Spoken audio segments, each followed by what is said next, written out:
Hello and welcome to Hot Takes TV. I'm Adam Dreyfus. I'm here with Drew Galloway and Brandon Martin. And today our first topic is, this June, the United States hosted the Copa America in what was really a good place for the U.S. to showcase their stance on world soccer. And my question for you guys is, was this Copa America a success for the USA? Drew? I don't think it was. American soccer is, yes, it is improving, but with the American way, this country was built to be the next big place to go when just from the beginning in 1776. And it's been installed in this country to get first, and then to get absolutely blasted by Argentina was honestly really embarrassing. I mean, it absolutely was a success in my opinion. I mean, if you look at the players outside of America, how many of those players are household names? Almost all of them play in the MLS. That's not a major soccer league. They're not supposed to be good players, but they go over in these international play, and they work as a team, and they go far. I mean, they got fourth place, and they played Argentina. And honestly, if we had all our team on full strength, had Jones and Wood not been suspended, we would have played that game much closer. I mean, not having Jermaine Jones really hurt us in the midfield. But then you look at it, it's not a success because the young players didn't play. Clint Dempsey might not be in the next big tournament. Brad Guzan might not be in the next big tournament. They're trying to, Tim Howard was on the team and didn't play, and he's getting older and he won't be in the next tournament. Who's going to be the next goalkeeper in the next big tournament? Bill Hammond. I mean, he's been outstanding in the MLS. I mean, he's by far going to be the next U.S. goalie. And for what it's worth, Howard did play at least one game. I know what they're trying to do with Tim Howard, letting him play in the third place game, but why not show the future? Show the next big goalie. Play the younger players in the third place game. I think that's it for this topic. Our next topic is a quite simple one. It's very on the national landscape. Should the college football playoff be expanded?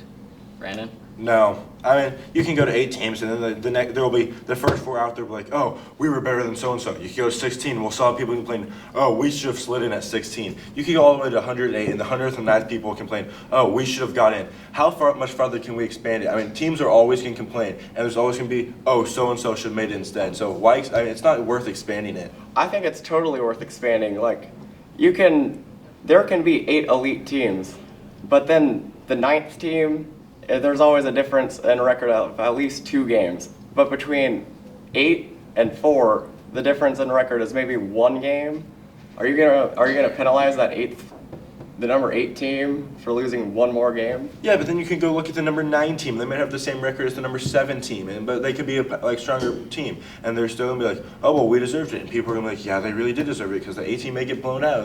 They could go, oh yeah, we should have gone to 16 because that team would have made it instead. It's not worth it. And then plus, it's football. How much longer are we gonna expand it? As you've seen, the longer seasons are not for better football. It means more injuries and more players worn down. And by the time it gets to the championship, half the teams will be beat up, and we may be missing star players, and the game may not be as good.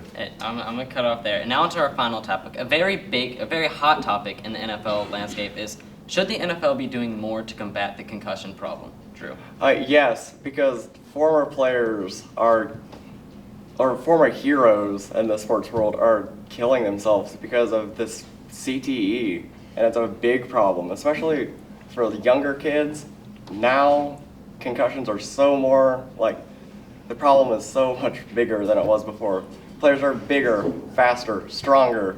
The hits are harder. There is a real problem with concussions in the NFL. Well, don't get me wrong. I agree. Concussions are a major thing, and I do feel sorry for the players that get them. But they know what they're signing up for. They've seen on the news stories all these the past football players that have CTE and what they've been doing, but they're still playing. There's been maybe 5 players that have retired due to a fear of concussions. They see, oh, $8 million, shiny. I'll still play football. But I mean, how much longer? They're not quitting. They know the risk, and they're not really caring. I mean, why should the NFL take action if the players themselves aren't taking action? If the players care about concussions, they could lock out and say, we're not going to play until you fix this concussion issue. Well, those were good debates all around. Thank you for watching Hot Takes TV. For Drew Galloway and Brandon Martin, I'm Adam Dreyfus. Have a good night.